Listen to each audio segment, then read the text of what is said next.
প্রথমে ভাবছিলাম বিশ্ববিদ্যালয় চান্স পেলে মনে হয় গার্লফ্রেন্ডের অভাব হবে না, কিন্তু বিশ্ববিদ্যালয় চান্স পেয়ে দেখি আগে থেকে আরো বেশি সিঙ্গেল হয়ে গেছি। তারপর মনে করলাম ডিপার্টমেন্টে ভালো রেজাল্ট করলে হয়তো গার্লফ্রেন্ডের বান্ধবী দিয়ে একটু পড়ে যাবে, কিন্তু বান্ধবীরা পরীক্ষার আগে রাতে সারা মেসেজ সিন করে না, বড় বাবুরা দু একটা ভালো লাগলো তারাও ছোট ভাই বলে লজ্জা দেয়। আমারও তো ইচ্ছা করে দুই না প্রেম করি, প্রেমিকের আদর খায় না মোটা হই, শালা চিন্তায় চিন্তায় আরো শুকিয়ে গেলাম বাড়ি। একটু ভেবে চিন্তায় দিন দিন শুকিয়ে যাচ্ছেন, পড়ালেখা খেয়ে মন বসে না, বিশ্ববিদ্যালয় জীবনে উপভোগ করতে পারছেন না, এখন ঘুরে আসুন গাইবান্ধা পানবাড়ি থেকে আগত পান বাবার কাছে। পান বাবা শুধু গাঞ্জাপুর থেকে ট্রেনিং প্রাপ্ত, তাই আর দেরি না করে এখনই চলে আসুন, সকল সমস্যার সমাধান হবে পান বাবার কাছে একদম স্বল্প মূল্যে। পান বাবা সবকিছু পান দিয়ে ঠিক করে দেয়, তাহলে তাড়াতাড়ি যাই তো।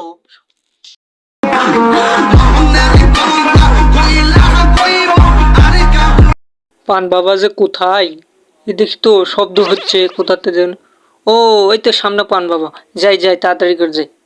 বাবা আমাকে বাঁচান বাবা, অনেক বড় বিপদে পড়ে আপনার কাছে এসেছি বাবা। হুম, ও কি হয়েছে বাবা, কি হয়েছে, তাড়াতাড়ি আসো, বসো বসো, কি সমস্যা হচ্ছে তোমার?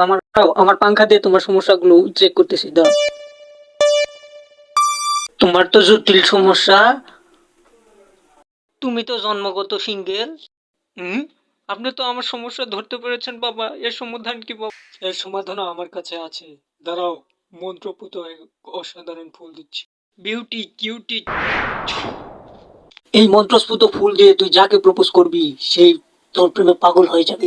যা বৎস, যা। এটা এসে ফুল নয়, সুইজারল্যান্ড থেকে আকাশের দ্বীপ থেকে আগত ফুল। এই ফুল দিয়ে জানাসো তারপর পটে যায়। ধন্যবাদ পান বাবা। Thank you for watching. Please follow and subscribe Roni's channel.